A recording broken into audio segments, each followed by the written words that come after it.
আর আমরা এইখানে বসে বাংলাদেশে এক প্রান্তে ওই কাবারই অংশ আল্লাহর ঘর মসজিদে বসে ইবাদত করতেছি। তাহলে আল্লাহ তাআলা আমাদেরকে যেন তিনাদের সাথে কবুল করে নেন, সকলে বলি আমিন। সম্মানিত উপস্থিতি, হজ ফরজ করেছেন কে? আল্লাহ রাব্বুল আলামিন। আল্লাহ রাব্বুল আলামিন বলছেন, আলান নাসি হজ্জুল বাইতি মান ইসতাতা ইলাইহি সাবিলা ওয়া মান কাফারা ফাইন্নাল্লাহা গানিয়্যুন আনিল আলামিন।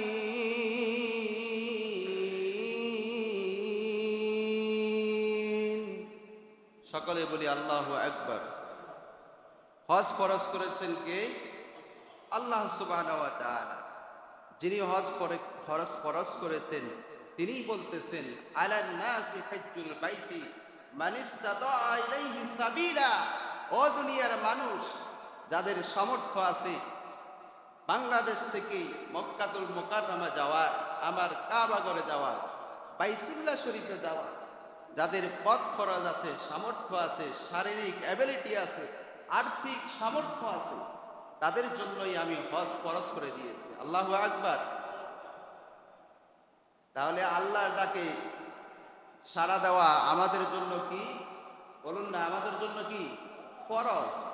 আল্লাহ বলছেন, যাও, চলে যাও, দেরি করো না, বসে থেকো না। তোমার পকেটে টাকা আছে, শরীরে শক্তি আছে, ছুটে যাও, আল্লাহর ঘরে গিয়ে তাওয়াফ করো, আল্লাহর ঘরে গিয়ে মুজদালিফায় অবস্থান করো, আল্লাহর ঘরে গিয়ে সাফা মারওয়া সাই করো। কে বলছেন?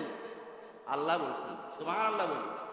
আজকে এখানে আমার সামনে যারা উপবিষ্ট আছেন, আমার মুরব্বিয়ান বাবারা যারা আছেন, অনেকে হয়তো আল্লাহর ঘর দেখে এসেছে। কথা কোন ঠিক কিনা?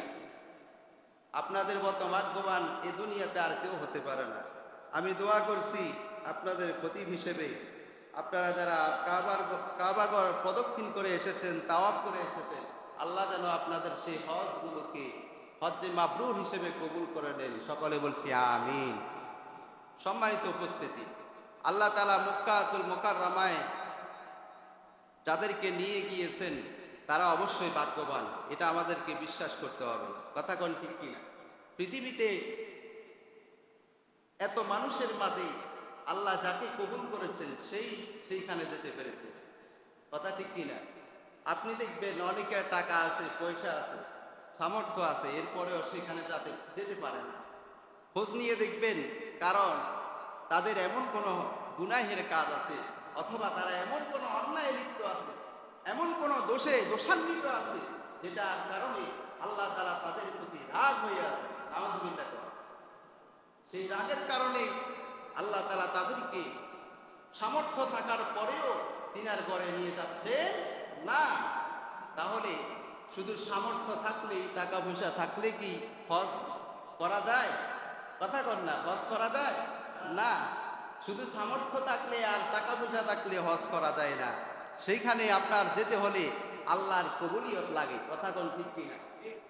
আল্লাহর হাবিব বিশ্বনবী জনাব রাসূল আকরাম সাল্লাল্লাহু আলাইহি ওয়াসাল্লাম বলেন, ও দুনিয়ার মানুষ, রেখো, দুনিয়ার মানুষ, আবার উম্মতেরা জেনে রেখো, টাকা পয়সা থাকলে, সামর্থ্য থাকলে, ধন দৌলত থাকলে, শরীরে শক্তি থাকলেই শুধু হজ করা যায় না। হজ করার জন্য একটা কাজ করতে হয়।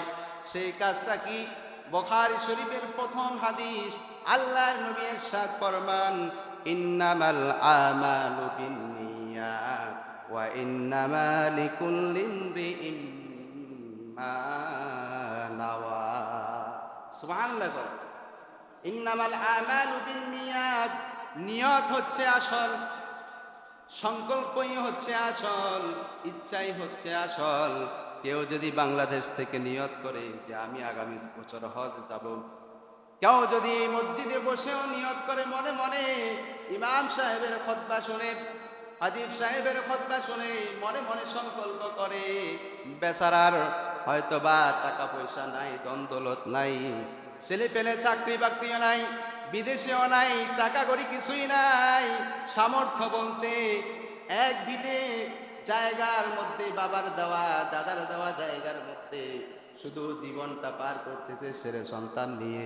কিন্তু ওই লোকটা যদি মনে মনে সংকল্প করে থাকে, নিয়ত করে থাকে যে আমি আগামী বছর হজে যাব, আল্লাহ রব্বুল আলামিন যদি কবুল করে নেন, তাহলে ওই লোকটাকে টাকা ছাড়া, অর্থ ছাড়া, দ্বন্দ্বলত ছাড়াও আল্লাহ তাআলা তাকে হজ করাতে পারে। সুবহানাল্লাহ। কথা কোন ঠিক কি না? পারে কি পারে না? কারণ হচ্ছে নিয়ত হচ্ছে সমস্ত কাজের মূল। আপনি নিয়ত করুন। অনেকে আছে দেখবেন পকেটে টাকা নিয়ে বসে থাকে, বাড়ি গাড়ি অনেক কিছু আছে, কিন্তু হজের নিয়ত করে না। যদি বলেন বেদার হয়ে যায়, হজ করেন না কেন, এরকম যদি প্রশ্ন তাদেরকে করেন, বেদার হয়ে যায়। তার মানে কোপালে তার হজ নাই, কোপালে তার কি নাই। আর অনেকে দেখবেন মুরগির যে ডিম পারে, ওই ডিম বিক্রি করে করে অথবা মজুরি দিয়ে দিয়ে টাকা সম্পদ জোগাড় করে করে আস্তে আস্তে করে হজের নিয়োগ করেছে বেচারা। ওই উপার্জিত সম্পদ দিয়ে সে মক্কা শরীফে হজ করতে চলে যায়। সুবহানাল্লাহ বলে। তাহলে এটা কার খেলা? আল্লাহ রাব্বুল আলামিনের খেলা। কথা কোন ঠিক কি না? তাহলে প্রথমে কি করতে হবে? হজ করতে হবে, নিয়ত করতে হবে। কথা বলুন না, কি করতে হবে? কারণ হচ্ছে হজের পারিভাষিক আবিধানিক অর্থ যদি আপনি জানেন, তাহলে আপনি আশ্চর্য হয়ে যাবেন। হজ অর্থ হচ্ছে আল কাসদু, ইচ্ছা করা।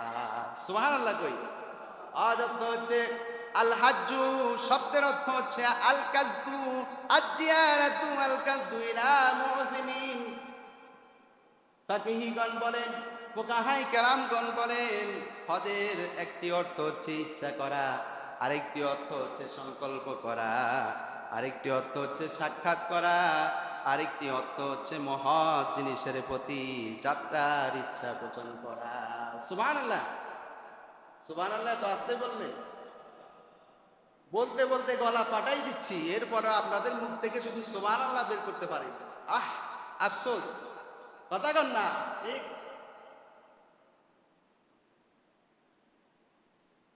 সময় অল্প, অল্পক্ষণে যদি আপনি যদি আল্লাহর দেওয়া আল্লাহর দেওয়া তাসবিহ যদি আপনি জপতে না পারেন, এই সময়টা, মূল্যবান সময়টা যদি আপনি এভাবে বসেই কাটিয়ে দেন, শুধু কান সুখ করে কাটিয়ে দেন, তাহলে আল্লাহর কাছে কি জবাব দিব আমরা? কথা কন না ঠিক কিনা? তো সুবহানাল্লাহ আসতে নাকি জোরে বলবো? এতক্ষণে বুঝে গেছেন হজ শব্দের অর্থ ইচ্ছা করা, সংকল্প করা, নিয়ত করা, অন্য কিছু নয়। সুতরাং আপনি নিয়ত করুন।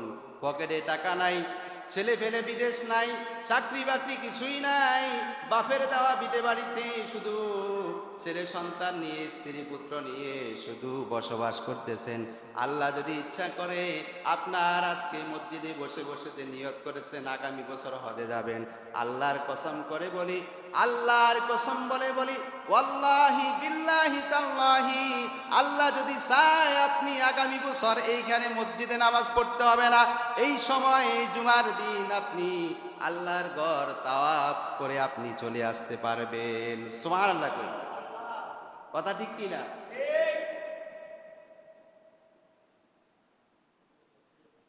সুতরাং আপনি নিয়ত করুন, সংকল্প করুন, মনে মনে একটু আল্লাহকে বলুন, আল্লাহ অর্থ নাই হয়েছে কি হয়েছে, সম্পদ নাই কি হয়েছে, আল্লাহ তুমি তো আছো,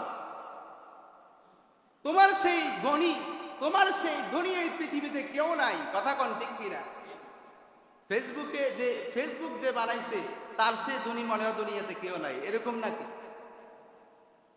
আমেরিকার Donald Trump, Osama bin Laden, এদের চাইতে ধনী মনে হয় আর কেউ নাই। কথা কোন ঠিক কিনা? আছে না নাই? এদেরকে যিনি ধনী বানিয়েছেন, এদেরকে যিনি মানুষের কাছে সম্মানিত বানিয়েছেন, সম্পদশালী বানিয়েছেন, সেই ধনী হচ্ছেন আর কেউ নয়, সেই ধনী হচ্ছে আমার আপনার রব, মহান আল্লাহ রাব্বুল আলামিন। ওয়াল্লাহু গানিয়্যুন ওয়া আনতুমুল ফুকারা।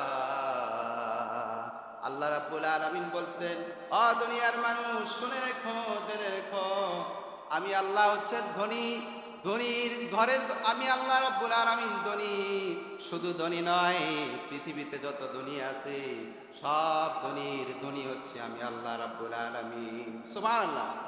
ওয়া আনতুমুল ফুকারা, আল্লাহ বলছেন আর তোমরা হচ্ছে ফকির গরিব, শুধু গরিব নয়, শুধু ফকির নয়, শুধু মিসকিন নয়, তোমরা হচ্ছে গরিবের ঘরে গরিব। সুবহানাল্লাহ কই। ফকিরের ঘরের ফকির এবং মিসকিনের ঘরের মিসকিন হচ্ছে তোমরা, আর আমি আল্লাহ হচ্ছে ধনী। সুবহানাল্লাহ। আল্লাহ চাইতে ধনী আর কেউ আছে? নাই। আমি আপনি মনে মনে চিন্তা করতেছি, আমার পাশের বাড়িতে আমার স্বাস্থ্য ভাই বিদেশ গিয়েছে, বিদেশ থেকে অর্থ সম্পদ পাঠাচ্ছে বাবার কাছে, বাবার অ্যাকাউন্টে লক্ষ লক্ষ টাকা, আমার পাশে দিয়ে যত জায়গা জমিন আছে সব সে কিনে ফেলতেছে। আমি মনে করতেছি সেই আসল ধনী। কথা কন না, ঠিক কিনা? সামানিয়া বাজারে যারা প্লট উঠাচ্ছে, 10 তালা 15 তালা 5 তালা যারা প্লট উঠাচ্ছে, আমি আর আপনি মনে করি তারাই ধনী। কথা কন না, ঠিক কিনা? তাদের চাইতে আর ধনী মনে হয় কেউ নাই। অথচ খোঁজ নিয়ে দেখেন, ঘরে খোঁজ নিয়ে দেখেন, স্ত্রী আর স্বামীর মধ্যে কোনো বনমত নাই, স্ত্রী স্বামীর ঝগড়াঝাটি লেগেই থাকে। ঘরটা জাহান্নাম বানিয়ে দিয়েছেন যিনি, তিনি কে? আল্লাহ রাব্বুল আলামিন। শুধু টাকা থাকলে আর অর্থ থাকলেই ধনী হওয়া যায় না। ধনী হতে হলে আল্লাহর দেওয়া সুখ লাগে। কি লাগে? আপনার পকেটে 1 টাকাও নাই, আমার পকেটে ধরুন না, আমার পকেটে 1 টাকাও নাই, আমি কখনো আমি মনে করি না আমি গরিব, আমি আমি আমাকে মনে করি না যে আমি গরিব, আমি মিসকিন। আমার কি লাখ লাখ টাকা আছে? বাবার কি বাড়ি গাড়ি আছে? নাই। খোঁজ নিয়ে দেখেন, কিচ্ছু নাই। যা আছে সব আল্লাহর দেওয়া। কথা কন না, ঠিক কিনা? অথচ আমি নিজেকে ধনী ভাবি মনে মনে। কেন জানেন? কারণ হচ্ছে আমাকে যিনি বানিয়েছেন তিনি তো আর গরিব নয়। আমি গরিব হতে পারি, কিন্তু তিনি হচ্ছেন মহাধনী, মহাধনী। সুবহানাল্লাহ। সুতরাং আল্লাহর কাছে আপনি যেটা চাইবেন সেটাই আল্লাহ তাআলা দিয়ে দিবেন। সুবহানাল্লাহ বলেন। আমরা চাইতে কৃপণতা করি, চাইতে আমরা নিজেদেরকে একটু কার্পণ্যতা মনোভাব পোষণ করি যে আল্লাহ দিবে কি দিবে না।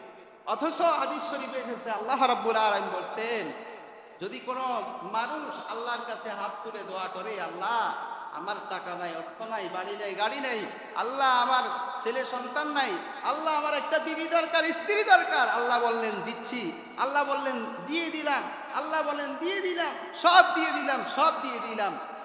সুবহানাল্লাহ বলি। কারণ আল্লাহ দিচ্ছি না, দিব না, এরকম কোনো কথা আল্লাহ বলতে জানেনই না। সুবহানাল্লাহ কই। আল্লাহ কি বলেন? দিয়ে দিলাম। আপনি চাইতেছেন আর আল্লাহ বললেন দিয়ে দিলাম। হয়তো দুনিয়া, আর না হয় কি আখিরাত। দুনিয়ায় হয়তো আপনি 16 আনা পাবেন না, 4 আনা পাইলেন আর কি, বাকি 12 আনা কোথায় আছে? আখিরাতে আছে। কোথায় আছে? আপনারা কথা বলবেন না মনে হয়, আজকে রাগ করেছেন মনে হয়, গত জুমায় আসতে পারি না, এই জন্য হয়তো রাগ করেছেন।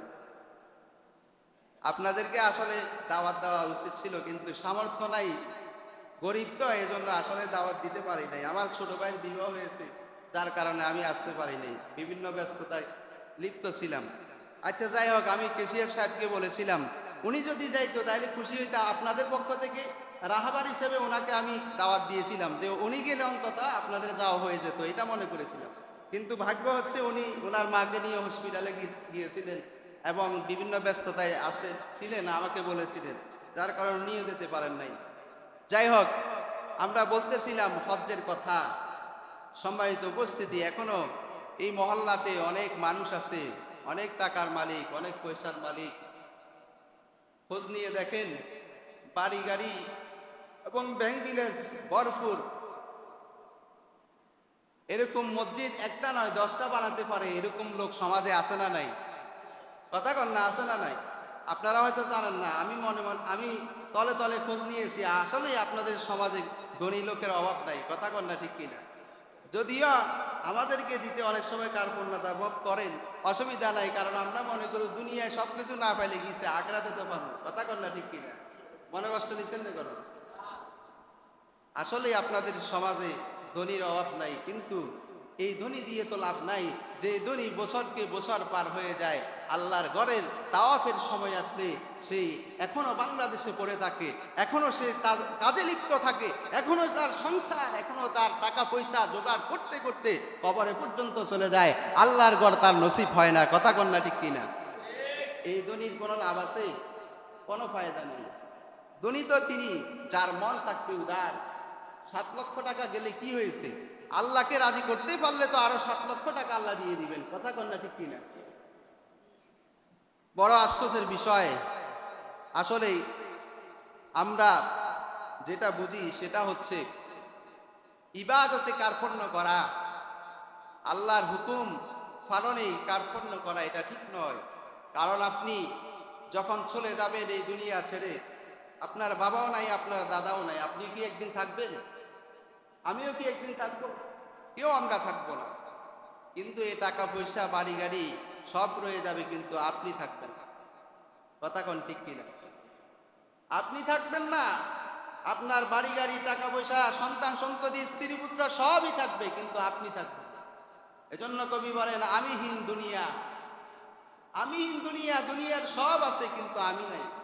বলুন না, সেই দিন আপনি যদি হাজারো চেষ্টা করেন, মালাকুল মাউতকে যদি বলেন, মালাকুল মাউত আজরাইল আলাইহিস সালাতু ওয়াস সালাম, দুনিয়া করতে করতে তো সময় পুরাই ফেলছি, কখন দে আমার সময় শেষ আমি টের পাই নাই। মালাকুল মাউত, ভাই তোমাকে একটা আরজু করি, তোমাকে একটা আবেদন করি, সেটা কি? আমাকে যদি আরেকটা বছর হায়াত দিতা, তাহলে ওই একটা বছরের মধ্যে আমি হজ্জের সময়, হজ্জের মৌসুমে আমি বাইতুল্লাহ শরীফ তাওয়াফ করে আসতাম। কথা কোন ঠিক কিনা? বলুন তো, আপনাদের হোশ থাকলে মালাকুল মাউত কি ওনার তালতো ভাই, ওনার খালাতো ভাই, ওনার দুলা ভাই, যে উনি বললেই রাজি হয়ে যাবে?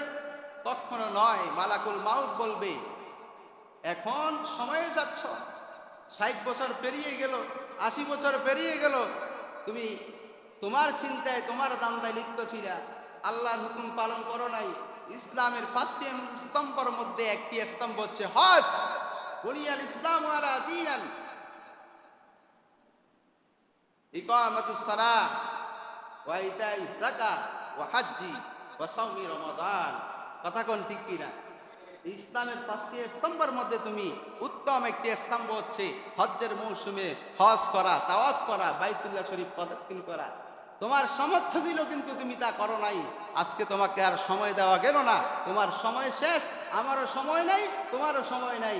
তখন ফুস করে ওই লোকটার জানটা কবজ করে মালাকুল মাউত নিয়ে যাবে। কথা কোন ঠিক কিনা? সুতরাং সময় থাকতে যেন আমরা হজ, যাদের ফরজ হয়েছে এই বছর করতে পারি নাই, নিয়ত করি, হয়তো আল্লাহ নিয়তের বদলতে আগামী বছর করার তৌফিক দিবেন। কথা কোন ঠিক কিনা? আল্লাহ, আল্লাহুম্মা আমিন। সকলে পড়ি আল্লাহুম্মা আমিন। সম্মানিত উপস্থিতি, হজ্জের ফরজ 3টা। বলুন কয়টা? সময় অল্প, এই সময়ের মধ্যে আপনারা তো এই বছর হজ করবেন না, সময়ও শেষ, আগামী বছর হয়তো আল্লাহ যদি বাছাই করবেন।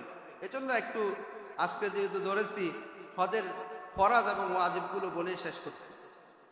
হজের ফরজ 3টা। আমরা যারা হজ করতে যাব, যে কোনো ইবাদত করতে গেলে আগে ওই ইবাদতের খুঁটিনাটি জানতে হয়। আপনি নামাজ পড়বেন, নামাজের যদি সত্যই না জানেন, নামাজের যদি ফরজই না জানেন, ওয়াজিব কয়টা, সুন্নত কয়টা নাই জানেন, আপনার এই নামাজ কি আল্লাহ দরবারে কবুল হবে? কথা কর না, কবুল হবে? আমরা তো ইক্তেদা তো বিহাদাল ইমাম, ইমাম যা কয় তা এর উপর শপথ করে দিলাম, এরকম নাকি?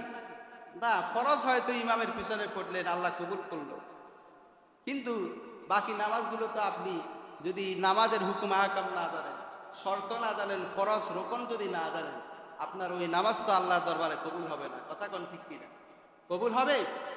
হবে না। আমি আপনাদেরকে জিজ্ঞেস করব না, কারণ বড় মজলিসে কাউকে লজ্জা দেওয়া, শরম দেওয়া এটা ঠিক নয়। আমরা যারা নামাজের সত্যগুলো জানি না, ফরজগুলো জানি না, ওয়াজিবগুলো জানি না, সুন্নাতগুলো জানি না, মুস্তাহাবগুলো জানি না, আজকে সংকল্প করি, ইমাম সাহেব প্রতি 5 ওয়াক্ত মসজিদে নামাজ পড়ায়, ইমাম সাহেবকে বলি তার থেকে শিখে নি, অথবা যারা নুরানিতে পড়ে নাতিনত্তি যারা আছে, ছেলে সন্তান আছে, তাদের থেকে শিখে নি। কারণ দোলনা থেকে কবর পর্যন্ত আল্লাহ রাসূল বলেছেন, দোলনা থেকে কবর পর্যন্ত তুমি শিক্ষা গ্রহণ করো, শিখার কোনো বয়স নাই। কথা কোন ঠিক কিনা? একেবারে কবর পর্যন্ত শিখবেন, শিখতে কোনো লজ্জাবোধ নাই। যারা যারা দোয়া পারেন না, কি হয়েছে? এখন শিখেন না। নামাজের সুন্নাত আহকাম জানেন না, কি হয়েছে? এখন শিখেন না। ওমা এটা যদি বলি অনেকে মনে কষ্ট যায় যে আমরা আজীবন নামাজ পড়েছি, নামাজের ওয়াজিব সুন্নাত তো আমরা শিখি নাই, না শিখে আমরা নামাজ পড়তেছি। আপনি যদি এই আখিরাতের বেলা যদি এরকম উদাসীন হন, অলস হন, দুনিয়াদারিতে তো আপনি কখনো অলস হন নাই, উদাসীন হন নাই। আপনার জমির কতটুক খতিয়ান এবং কতটুক আপনি পাওনা, আপনার জমিনের সমস্ত হিসাব কিতাব আপনার কাছে আছে, আছে না নাই? কথা কন না, আছে না নাই? সবার কাছে আছে। যারা জমিওয়ালা, যারা সম্পদওয়ালা, জমির মালিক, সবার কাছে আছে। একেবারে নকশা পর্যন্ত, খতিয়ান পর্যন্ত সবই জানে। কিন্তু ওই বেচারাকে যদি প্রশ্ন করেন, বাবা আপনি কি নামাজের ফরজগুলো জানেন? তিনার মুখটা কালো হয়ে থাকে। কেন? কারণ তিনি এটা মনেই করেন না যে এটা তিনার জন্য দরকার। কথা কোন ঠিক কিনা? আপনাদেরকে লজ্জা দেওয়ার কোনো উদ্দেশ্য নয়, ওয়াল্লাহি আমি আপনাদের সন্তান তুল্য। শুধু একটু মাথার মধ্যেই শুধু এই কথাটা ধরিয়ে দেওয়ার জন্য যে দুনিয়া আমি আর আপনি চিরদিন থাকবো না, একদিন আমাদেরকে কবরে যেতে হবে। কথা কোন ঠিক কিনা? কবরে তো আর শিখার সময় থাকবে না, কবরে যাওয়ার আগেই শিখতে হবে। কথা কোন ঠিক কিনা?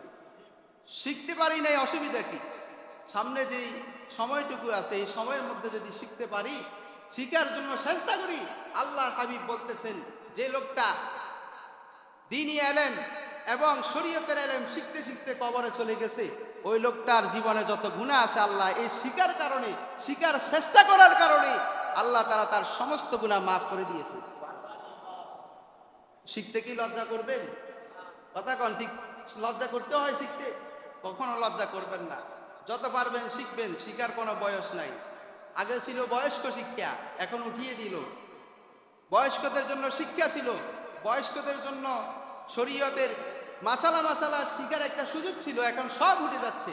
আস্তে আস্তে করে সব উঠে যাচ্ছে। ওই যে আল্লাহর নবী ভবিষ্যৎবাণী, যত কিয়ামত সন্নিকটে আসবে, যত কিয়ামত সন্নিকটে আসবে, আমাদের আল্লাহ তাআলা তিনার দ্বীনকে, তিনার ইলমকে, তিনার শরীয়তকে আমাদের থেকে উঠিয়ে নিয়ে যাবেন। কথা কোন ঠিক কিনা? ওই সময়টা এখন চলে এসেছে। আপনি শিখেন আর নাই শিখেন, দেখবেন একদিন কিয়ামত হয়ে যাবে, আমি আর আপনি কবরে চলে যাব। কথা কোন ঠিক কিনা? আল্লাহ তাআলা আমাদেরকে বুঝার তৌফিক দান করুক, সকলে বলি আমিন। তাহলে বলি, হজের ফরজ কয়টা? তিনটা। এক হচ্ছে ইহরাম বাঁধা, দুই হচ্ছে কাবাঘর প্রদক্ষিণ করা, তাওয়াফ করা আমরা যেটাকে বলি, তিন হচ্ছে আরাফার ময়দানে অবস্থা, খুবই আরাফা। এই তিনটা কাজ রাসূল সাল্লাল্লাহু আলাইহি ওয়াসাল্লাম করেছেন। এই তিনটা কাজ সমস্ত নবী আম্বিয়া আলাইহিস সালাতু ওয়াস সালাম করেছেন এবং উম্মতি মুহাম্মাদীকেও করতে বলেছেন আল্লাহ রাব্বুল আলামিন। কথা কোন ঠিক কিনা? আপনি যদি কাবাঘর তাওয়াফ না করেন, হজে গিয়ে ইহরাম বেঁধে, ইহরাম তো শুরুতেই বাঁধতে হয়, হজে যাওয়ার আগে কি করতে হয়? ইহরাম বাঁধতে হয়। ইহরাম বাঁধাটা হচ্ছে একটা নিয়ত। আপনি যে হজের নিয়ত করেছেন, সেইখানে যে একটা ড্রেস আপ করতে হয়, স্কুলে যে নিয়ত, স্কুলে যখন আপনার ছাত্র, আপনার ছেলে, আপনার নাতিকে ভর্তি করান, সেখানে একটা ইউনিফর্ম আছে না? কথা কন না, আছে না নাই? ইউনিফর্ম ছাড়া আমি আমার বাচ্চাদেরকে ভর্তি করাইছি সাগলাইয়া একটা নুরানি মাদ্রাসায়, তাদেরকে 1 মাস আমি ইউনিফর্ম ছাড়া দিচ্ছি। একদিন আমাকে হঠাৎ করে ওস্তাদ বলল যে আপনার বাচ্চাদেরকেও ইউনিফর্ম ছাড়া আনতেছেন, বাকি বাচ্চাদের সবাই ইউনিফর্ম আছে। আমি বলতেছি আসলে তো আপনাকে বলতে কোনো লজ্জা নাই, আপনার মাদ্রাসায় ভর্তি করাইতে আমার বাচ্চাদের 2000 টাকা খরচ হয়েছে, এরপরে মাসিক বেতন দিয়েছি, এতগুলো দিয়ে আমি ওদের ইউনিফর্ম কেনার মতো আমার সামর্থ্য নাই বিধায় আমি তাদেরকে এখনো ইউনিফর্ম দিই নাই। কথা কোন ঠিক কিনা? এই মসজিদে বসে মিথ্যা বলবো না। আপনারা মনে করতেছেন হুজুর লক্ষ লক্ষ টাকা কামাই করে। কথা কোন ঠিক কিনা? এজন্য হুজুরকে যত পারি কম দিলেই বাঁচি। কথা কোন ঠিক কিনা? কিন্তু মনে রাখবেন, কিয়ামতের ময়দানে সমস্ত হিসাব আল্লাহ তাআলা নেবেন। কথা কোন ঠিক কিনা? শুধু এই মসজিদের কথা বলতেছি না, আপনি বাংলাদেশের যত মসজিদ দেখবেন, যত পারে ইমাম এবং খতিবকে যদি ঠকাতে পারে, মনে করে মুসল্লিরা সফলতা অর্জন করেছে। কথা কোন ঠিক কিনা? আপনাদের মসজিদের কথা বলতেছি না, আবার আপনারা অনেক দেন আলহামদুলিল্লাহ, তো কথা বলতেছিলাম, ওই ইউনিফর্ম ছাড়া আমার বাচ্চাদেরকে মাদ্রাসায় যাওয়ার জন্য নিষেধ করেছেন উস্তাদ, যিনি মহতামিম তিনি নিষেধ করেছেন। তা আমি বললাম, ভাই দেখেন, ভাড়া ঘরে থাকি, এরপরে বাড়িতে টাকা পয়সা দেওয়া লাগে, নিজের স্ত্রী পুত্র নিয়ে চলতে হিমশিম খাই, এজন্য 1 মাস সময় দেন, 1 মাস পরে অবশ্যই দিয়ে দিবি। গতকালকে আমি ইউনিফর্ম ছিলানোর জন্য দিয়ে দিলাম, 2200 টাকা লেগেছে। তাহলে আগে কি হলো কত, 2000, আরো এই এভরিদিন মিলে 3000, আগামীকাল গতকালকে 2200 টাকা, মোট 5000 টাকা এই 2 মাসেই শেষ। 2 মাসে কি 5000 টাকাই শেষ। তা আমি মনে করি এটা শেষ নয়, এটা দ্বীনি শিক্ষার জন্য তাদেরকে দিয়েছি, আল্লাহ অবশ্যই এর উসিলায় আমাকে দিবেন। কথা কোন ঠিক কি? সম্মানিত উপস্থিতি, সুতরাং আপনি যে আল্লাহর ঘরে যাবেন, সেইখানে যেতে হলে আপনাকে এই পোশাকে গেলে হবে না। সেইখানে একটা নির্দিষ্ট পোশাক আছে, সেই পোশাক হচ্ছে, সেই পোশাকের নাম হচ্ছে এহরাম। সেই পোশাকের নাম কি? এই এহরাম বেঁধে আপনাকে যেতে হবে, সাদা কাপড় পরে আপনাকে সেখানে যেতে হবে। এজন্য এই এহরামের একটা নিয়ত আছে, নিয়তটা করতে হয়। এরপরে 2 রাকাত নামাজ আদায় করতে হয়, নফল নামাজ। এরপরে লাব্বাইক আল্লাহুম্মা লাব্বাইক, লাব্বাইক লা শারীকা লাকা লাব্বাইক, ইন্নাল হামদা ওয়ান নি'মা লাকা ওয়াল মুলক লা শারীকা লাক। এই তিনটা এই তালবিয়াটা পাঠ করতে করতে সেখানে যেতে হয়। কথা কোন ঠিক কি? এটা হচ্ছে 1 নাম্বার কাজ। 2 নাম্বার কাজ হচ্ছে কাবাগার তাওয়াফ করা। আপনি হাজী সাহেব হিসেবে সেখানে গেলেন, আপনার প্রথম কাজ অন্য কিছু নয়, সেখানে গিয়ে শুধু সেলফি তোলার জন্য অনেকে ব্যস্ত হয়ে পড়ে। কথা কোন ঠিক কিনা? মোবাইল একটা আছে, আইফোন, হ্যাঁ, আরো কি কি হাবিজাবি আছে, সেখানে গিয়ে শুধু সেলফি তোলা শুরু করে। হাই আফসোস জাতির জন্য, হাই আফসোস। কথা কন না কি? হাই আফসোস। অথচ সেইখানে গেলে আপনাকে সম্মানের সহিত, আদবের সহিত একটা তাওয়াফ করতে হয়। শুরুতে একটা তাওয়াফ করতে হয়, সে তাওয়াফের নাম হচ্ছে তাওয়াফে কুদুম, সম্মানিত তাওয়াফ। সুবহানাল্লাহ। আপনি সেখানে গিয়ে আপনি তাওয়াফ করবেন। এরপর আপনি 100 বার সেলফি তুলুন। আপনার বিবি বাচ্চা নিয়েছেন, সন্তান নিয়েছেন, একটা সেলফি কাবাগরের সাথে তুলুন, কোনো অসুবিধা নাই। তো গিয়ে আপনি সেলফি তোলা শুরু করেন, তো বাকি কাজ কখন করবেন? এটা যেন না হয়। সুতরাং তাওয়াফে কুদুম করবেন। এরপরে যখন হজের সময় আবার একটা তাওয়াফ করতে হয়। আবার যারা বাংলাদেশ থেকে যায়, আরেকটা তাওয়াফ আছে, তাওয়াফুল বিদা। তাওয়াফুল কি? বিদা। সেটা মক্কা শরীফের এবং মদিনা শরীফে যারা আছে তাদের জন্য নয়, এর বাইরে যারা আছে ওই হাজী সাহেবের জন্য আসার আগে একটা তাওয়াফ করতে হয়। সেটাকে কি বলে? তাওয়াফুল বিদা, বিদায় তাওয়াফ। আল্লাহর কাছে গিয়ে বিদায় নিয়ে আসবেন। আল্লাহ, তোমার মেহমান হিসেবে এসেছি, যা কিছু করেছি, ভুল ত্রুটি যা হয়েছে, তুমি আল্লাহ আমাকে মাফ করে দাও, ক্ষমা করে দাও। আমি বিদায় তাওয়াফ নিয়ে রওনা দিচ্ছি আমার গন্তব্যে। এই তাওয়াফটার নাম হচ্ছে তাওয়াফুল বিদা। সুবহানাল্লাহ কই, এটা সুন্নত তাওয়াফ। এজন্য বলতেছিলাম 3 নাম্বার হচ্ছে আরাফার ময়দানে অবস্থান করা। আরাফার ময়দানে কি করা? অবস্থান করা। সেখানে যদি অবস্থান না করেন, আপনার হজ আল্লাহর দরবারে কবুল হবে না। এজন্য আরাফার ময়দানে অবস্থান করতে হয়। এরপরে বলছিলাম হজের ওয়াজিব কয়টি? 5টি। বলুন না, হজের ওয়াজিব কয়টি? 5টি। আজকে শিখে নেন, যদি জীবনে নাও শিখতে পারেন, অন্তত আল্লাহর কাছে বলতে পারবেন, আল্লাহ, হজ করতে পারি না, কি হয়েছে? হজের ফরজ ওয়াজিবটা শিখেছিলাম। এর জন্য আল্লাহ তাআলা আমাকে হজ্জে মাবরুরের, তুমি ইচ্ছা করলে আমাকে, আমার নিয়ত ছিল হজ করার, কিন্তু সামর্থ্য তুমি দাও নাই, হজ করতে পারি নাই। আল্লাহর হাবিব বললেন, ওই লোকটা যদি নিয়ত করেও যদি কবরে যায়, আল্লাহ তাআলা সামর্থ্য না থাকার কারণে হজ করতে পারে নাই, তারপরে ওই লোকটার নসিবে, ভাগ্যে আল্লাহ তাআলা হজ্জের সওয়াব দিয়ে দিবেন। সুবহানাল্লাহ। ওমা, নিয়ত করলেও কি সওয়াব দিয়ে দিবেন। সুবহানাল্লাহ। আসতে বলবেন না, জোরে বলবেন। যারা 7 লক্ষ 8 লক্ষ টাকা দিয়ে হজ করে, তাদের খবর হয়ে যায়, আর আপনি সুবহানাল্লাহ বলতে পারতেছেন না, শুধু নিয়ত করে হজের সওয়াব পেয়ে যাচ্ছে। সুবহানাল্লাহ। আসতে না জোরে। আল্লাহ কবুল করুন, সকলে বলি আমিন। তাহলে হজের ওয়াজিবের মধ্যে 1 নম্বর হচ্ছে সাফা মারওয়া সাই করা। ইন্নাস সাফা ওয়াল মারওয়াতা মিন শাআইরিল্লাহ ফামান হাজ্জাল বাইতা ওয়া ইতামারা ফালা জুনাহা আলাইহি আন ইয়াতাওয়াফা বিহিমা ওয়া মান তাতাওয়া খায়রান ফাইন্নাল্লাহা শাকিরুন আলীম। আল্লাহ বলছেন, নিশ্চয়ই সাফা মারওয়া আল্লাহর নিদর্শন সমূহের অন্তর্ভুক্ত। সুবহানাল্লাহ। সুতরাং আল্লাহর নিদর্শন সমূহ আমাদেরকে কি করতে হবে? সাই করতে হবে। আল্লাহ কবুল করুন, সকলে বলি আমিন। মুজদালিফায় অবস্থান করা। মুজদালিফা একটা জায়গা আছে, সেখানে কি করতে হবে? অবস্থান করতে হবে। বলতে গেলে তো অনেক লম্বা কথা, বলতেছি না। 3 নাম্বার হচ্ছে জমরাতুল আকবার, কঙ্কর নিক্ষেপ করা। সেইখানে গিয়ে একটি কাজ করবেন, সেটা হচ্ছে কি, শয়তানকে কঙ্কর নিক্ষেপ করবেন। শয়তানকে কি কঙ্কর নিক্ষেপ করবেন। জীবনে শয়তান আপনাকে যত জ্বালাইছে, ফজরের নামাজ যে কত কাজা করাইছে শয়তান, তার কোনো হিসাব নাই। কথা কোন ঠিক কিনা? সব প্রতিশোধ সেখানে নিয়ে নিবেন। একটা বড় পাথর নিয়ে ঠাস ঠাস মেরে দিবেন, যা আল্লাহ যা করে কবে। কথা কোন ঠিক কিনা? মারবেন কি মারবেন না? সেখানে আবার কিপটামি করলেও চলবে না। শয়তানকে যদি কঙ্কর নিক্ষেপ না করেন, তাহলে ওয়াজিব ছুটে যাবে। কি ছুটে যাবে?